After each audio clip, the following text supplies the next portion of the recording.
Okay, let's be honest. Have you ever felt that little jolt of stress when a bike or a motorcycle suddenly appears next to you? It can feel a little chaotic out there. Well, today, we're going to demystify the whole thing, giving you the simple rules to share the road safely and with way less stress. So let's jump right in.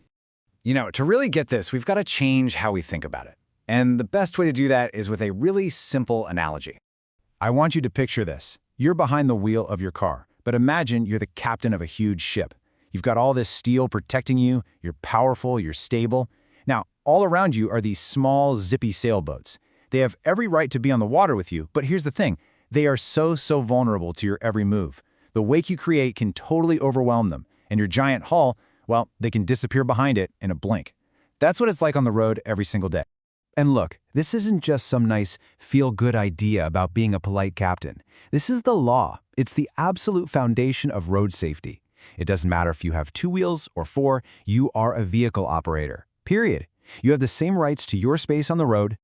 So with that big principle locked in, let's get into the specifics. First up, we're talking about how to navigate around bicyclists. They're definitely the most exposed sailboats out there. There are very clear rules for how to give them a safe harbor as you pass. All right, burn this number in your brain, 3 feet. When you're talking about passing a cyclist, this is the single most important measurement you need to know. It is not a suggestion. And here's what it means. It's called the 3-foot rule. When you pass a bicyclist, you have to, by law, give them at least 3 feet of space between your car and them. So what happens if the road's too narrow or there's oncoming traffic? Simple. You wait. You slow down, you hang back, and you don't pass until you can give them that safe 3-foot buffer. Now let's clear up something that trips a lot of people up. Bike lanes. Think of it as their exclusive channel. It's not a passing lane for you. It's not a place to pull over. The only time you should enter a bike lane is if you're within 200 feet of making a turn. That's it. Otherwise, you stay in your lane, they stay in theirs. All right, we've got the bicyclists covered. Now let's switch gears and talk about our other sailboats, motorcyclists. Yeah, they're faster, they have an engine, but they have their own unique vulnerabilities that really demand your full attention as the captain of your ship. Just like we had a key number for bikes, we have one for motorcycles. 3 seconds. This is your magic number for following a motorcycle at a safe distance. So why 3 seconds? What's the big deal? Well, motorcycles can stop way faster than you can.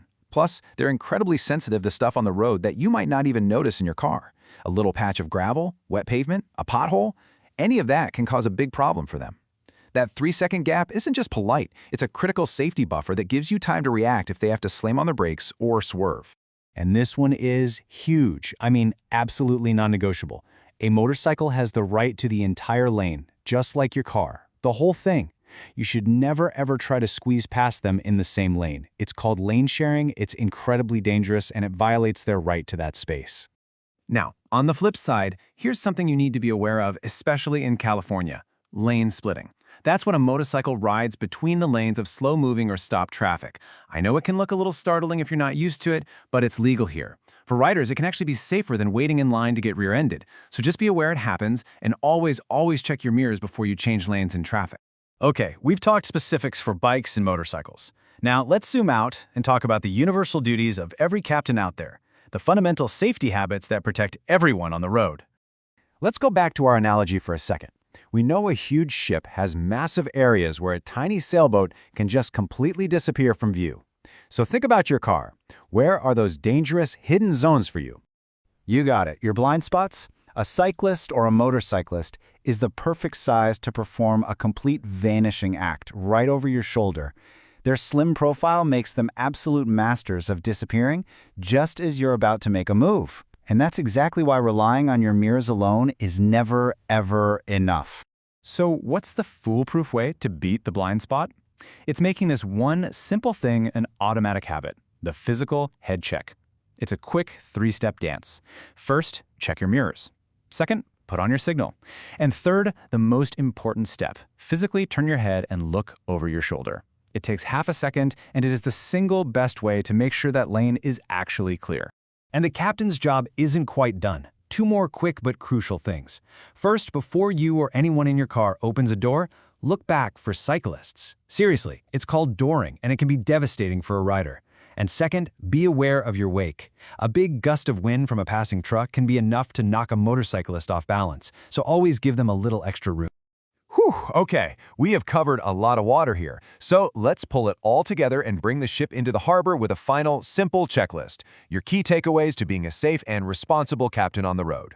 Here is it. This is the stuff you got to remember. For bikes, it's the 3-foot rule. For motorcycles, the 3-second rule. For every single lane change, it's the physical head check. And the foundation for all of it, remember that they are vehicle operators with the exact same rights as you. If you can remember these 4 things, you'll be in great shape. So you see, these aren't just a bunch of random rules. It's really a mindset. It's about accepting the responsibility that comes with being in that bigger, safer vehicle. So, I'll just leave you with this question. Now that you're the captain, how are you going to navigate? Thanks for tuning in.